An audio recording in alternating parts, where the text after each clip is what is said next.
기업의 신용등급, 이게 어떻게 결정되는지 궁금해 보신 적 있으세요? 재무제표만으로는 절대 알 수 없는 아주 강력한 숨은 공식이 있거든요. 오늘 이 시간에는요, 세계적인 대기업들의 운명까지도 좌우하는 이 공식의 기밀을 한번 제대로 파헤쳐보겠습니다. 이거 얼핏 들으면 좀 이상하죠? 아니, 재무 상태가 정말 완전히 똑같은 두 회사가 있는데 어떻게 신용등급은 전혀 다를 수가 있을까요? 정답은 바로 그 회사 자체에 있는 게 아닙니다. 그 회사가 속한 가족, 우리나라에만 있는 독특한 구조죠. 바로 계열에 그 비밀이 숨어 있습니다. 자, 그럼 지금부터 신용평가 분석가의 눈으로 이 과정을 한번 쭉 따라가 볼게요. 먼저 기업의 가족이 왜 그렇게 중요한지부터 시작해서요. 그 가족의 힘과 지원 의지를 어떻게 측정하는지, 그리고 이 모든 게 합쳐져서 어떻게 최종 등급이 딱 찍히는지 하나씩 살펴보겠습니다. 네, 그럼 본격적으로 한번 들여다보죠.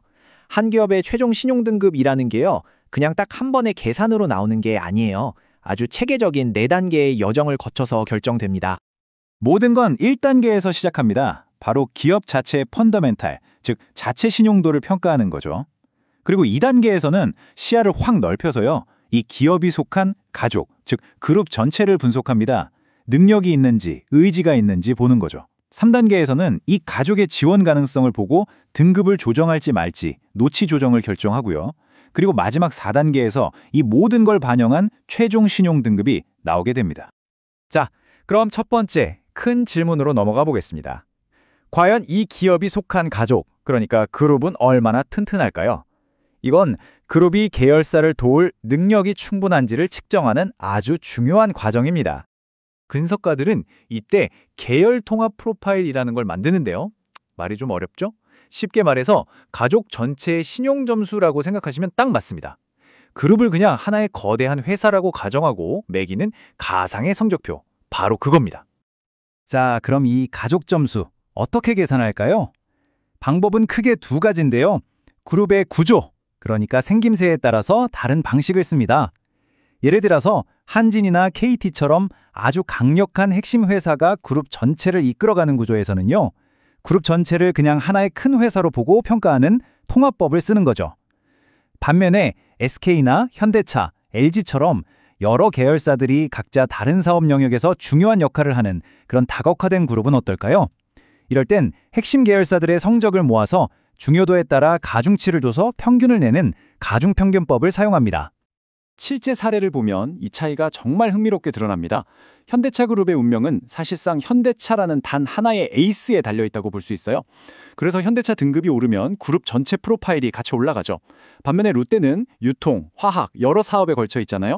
그래서 롯데쇼핑이 한번 흔들렸을 땐 그룹 전체가 버텨냈지만 또 다른 핵심 축인 롯데케미칼까지 휘청이니까 결국 그룹 전체의 성적표가 내려갔습니다. 자, 그룹이 튼튼한 것도 중요하지만 더 중요한 질문이 남아 있습니다. 과연 어려움에 처한 가족 구성원을 실제로 도울 의지가 있느냐는 거죠. 바로 이 지점에서 분석가들은 신용 의존성이라는 걸 측정합니다.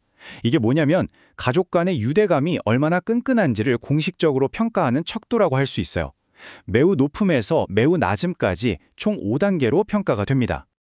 그럼 이 가족 유대감은 뭘 보고 판단할까요? 분석가들은 크게 3가지를 봅니다.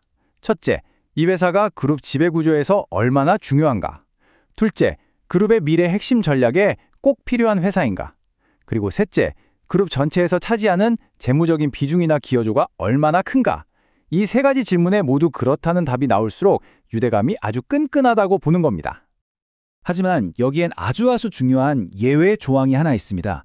바로 금융계열사와 비금융계열사 사이에는요, 법적인 방화벽이 존재한다는 점이에요. 이건 금융 시스템 전체를 보호하기 위한 장치인데 그룹 내 금융사가 비금융 제조 계열사를 마음대로 쉽게 구제해주는 걸 막고 있습니다. 그래서 가장 중요한 순간이 왔습니다. 지금까지 살펴본 그룹의 지원 능력과 의지를 종합해서 최종 결정을 내리는 단계죠.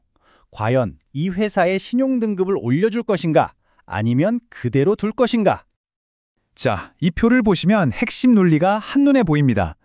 그룹에 대한 신용 의존성, 즉 유대감이 끈끈할수록, 그리고 회사 자체 등급과 가족 전체 등급 사이의 격차가 클수록 등급이 올라갈 가능성이 커지는 거죠.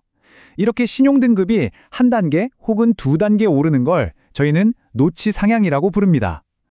이게 그냥 이론적인 이야기 아니냐고요? 전혀 그렇지 않습니다. 실제로 데이터를 한번 볼까요?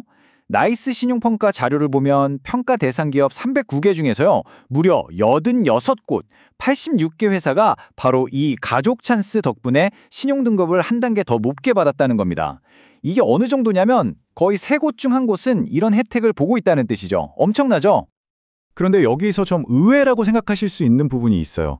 신용 의존성이 매우 높음, 그러니까 가장 끈끈하다고 평가된 기업들은 오히려 등급 조정이 없는 경우가 많거든요. 왜 그럴까요? 그 이유는 간단합니다. 그들은 이미 그룹의 신장부, 그 자체이기 때문에 그 회사 등급이 곧 그룹 전체의 등급과 거의 똑같기 때문이죠. 더 올릴 것도 없는 겁니다. 자, 그럼 반대로 이 강력했던 가족의 유대가 갑자기 끊어지면 어떤 일이 일어날까요? 그 실제 결과를 한번 살펴보겠습니다. M&A 시장을 보면 이게 아주 명확하게 드러납니다. SK그룹처럼 든든한 가족의 품을 떠나서 사모펀드에 매각된 SK렌터카 같은 회사는 지원 가능성이 사라지면서 신용등급이 바로 떨어졌죠. 반대로 동양생명보험처럼 더 튼튼한 사로운 가족, 우리금융그룹에 합류하게 되면 등급이 올라가기도 합니다. 그리고 아주 드물지만 그룹이 어려움에 빠진 계열사를 포기하는 경우도 있습니다. 2014년 KT, 2015년 포스코 사례가 그랬죠. 이런 결정은 시장에 엄청난 충격을 줍니다. 그리고 분석가들은 즉시 이 그룹은 다른 계열사도 버릴 수 있겠구나 하고 지원 가능성을 다시 평가하게 만들죠. 그 결과는요, 연쇄적인 등급 하향으로 이어졌습니다. 그렇다면 이런 우리나라만의 독특한 기업 지원 시스템, 앞으로는 어떻게 될까요? 최근의 변화들을 보면 상당한 지각 변동을 예고하고 있습니다. 최근 기업 경영 환경에 아주 큰 변화의 바람이 불고 있죠. 바로 소액주주들의 목소리가 그 어느 때보다 커졌다는 겁니다. 관련 법들이 바뀌면서 이제 회사의 이사들은 총수 일가의 이익만이 아니라 주주 전체의 이익을 보호해야 할 의무가 생겼습니다. 이게 무슨 뜻이냐면요, 어려운 계열사를 돕는 결정이 다른 주주들에게 손해를 끼친다면 이제는 예전처럼 쉽게 결정할 수 없게 됐다는 거죠. 이는 우리에게 마지막으로 이런 질문을 던집니다. 기업 지배구조가 계속해서 진화하고 주주들의 힘이 강해지는 이 시대에 과연 기업의 문에 걸린 그 가족의 이름이 주는 든든한 안전망의 의미는 미래에도 지금처럼 계속 유효할 수 있을까요?